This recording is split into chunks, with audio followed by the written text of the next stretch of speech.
online. Ya banyak sama saja dengan dulu orang beli cash, sekarang dulu dengan beli pakai kredit card malah lebih murah ya karena banyak diskon, banyak fasilitas berbeda dengan cash. Nah sekarang orang belanja di online malah bisa lebih murah daripada belanja di offline. Walaupun tadi katakan tidak semua UMKM bisa jualan di online. Salah satunya misalnya yang sekarang kita kami perkuat adalah warung-warung sembako tradisional yang mereka tersisih makin hari oleh jaringan retail modern yang semakin penetrasinya ke kampung-kampung makin besar. Ya, jadi kita dulu baru tahu dari riset, misalnya satu pendirian retail modern mematikan 20 warung di sekitarnya. Sekarang malah warung-warung kecil yang lebih dengan modal 4,5 juta sampai 40 juta, sekarang banyak program warung yang manajemennya persis seperti kayak Indomaret, Alfamart, tapi lebih kecil dan itu masuk lagi ke kampung-kampung. Saya kira kalau mereka tidak menyertakan warung-warung yang existing sekarang, habislah warung-warung itu. Saya udah lihat model mereka dengan dibantu inventory management, dibantu juga dengan AI-nya, di mana mereka hanya akan jualan produk-produk yang paling laku. Itu pasti warung akan habis. Kecuali nanti mungkin warung-warung hanya jualan produk-produk grocery seperti buah-buahan atau sayuran yang cepat rusak. Nah itu saya kira. Nah tapi dari semua itu saya kira dengan pemerintah sudah banyak lah selain program jaminan sosial termasuk juga untuk UMKM yang sudah tidak bisa jualan lah lagi. Tidak mungkin kita bisa mengembalikan keadaan ekonomi seperti semula. Kunci kita memang betul seperti Pak Presiden terakhir adalah penanganan COVID-19. Kalau kita bisa segera menyelesaikan, menuntaskan COVID-19, ini kita akan lebih cepat kita untuk melakukan reaktivasi seluruh kegiatan industri, usaha, dan lain sebagainya. Nah, mungkin catatan yang kita perlu diskusikan, seberapa jauh sebenarnya atau seberapa lama kita harus seperti sekarang. Ya, ini yang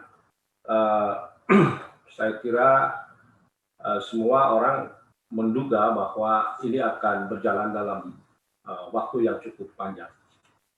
Ya, sampai kuartal 1 tahun 2021 barangkali kita masih cukup berat, meskipun saya kira pemerintah sedang berusaha agar di kuartal ketiga itu positif, sehingga ekonomi kita tidak masuk dalam situasi krisis di mana secara berturut-turut 2 kuartal negatif. Dan kuartal 2 kemarin kita sudah terkontraksi minus 5,3%. Nah, catatan lain saya kira dalam 1 tahun ke depan mungkin ya kekuatan ekonomi kita akan sangat tergantung kepada kekuatan ekonomi domestik, yaitu belanja pemerintah,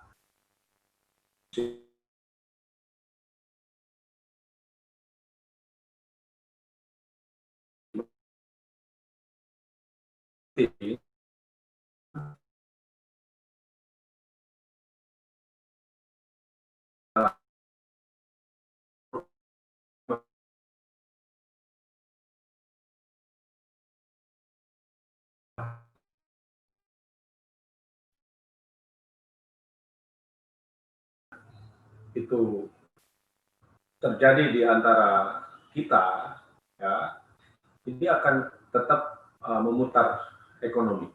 Ya, saya kira market kita cukup besar, 260 juta penduduk. Kalau sosial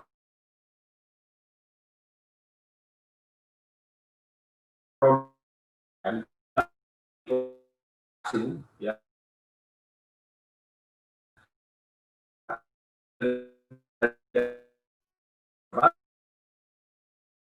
gerakan ekonomi di kalangan UMKM.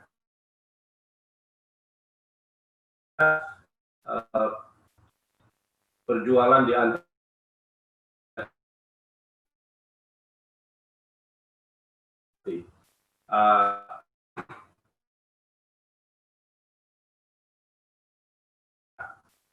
ada kemudahan orang untuk mengakses produk-produk UMKM. Ada kemudahan UMKM juga jualan di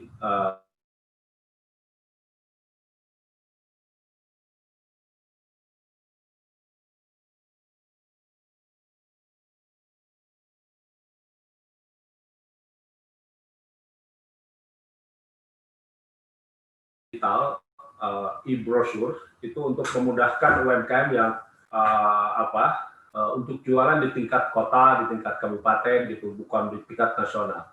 Itu sederhana sekali. Dan sekarang sudah uji coba, sudah ada 10.000 produk UMKM yang sudah terhubung dengan e-brochure. Itu lebih simpel karena tidak harus terhubung dengan link yang rumit, ini hanya lewat WhatsApp. Jadi begitu terhubung langsung bisa komunikasi dengan si penjualnya lewat WhatsApp. Sederhana.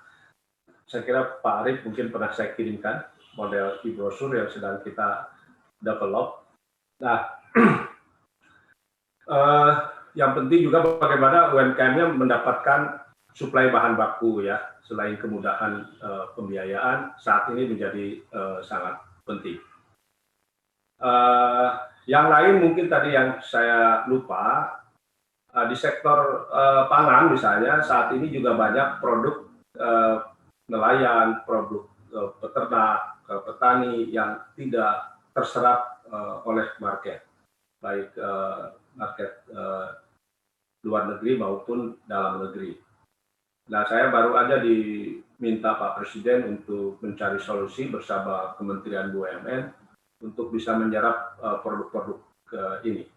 Ini nanti saya lagi menyiapkan konsepnya. Saya kira di sini ada Pak Arief Budimanta pasti tahu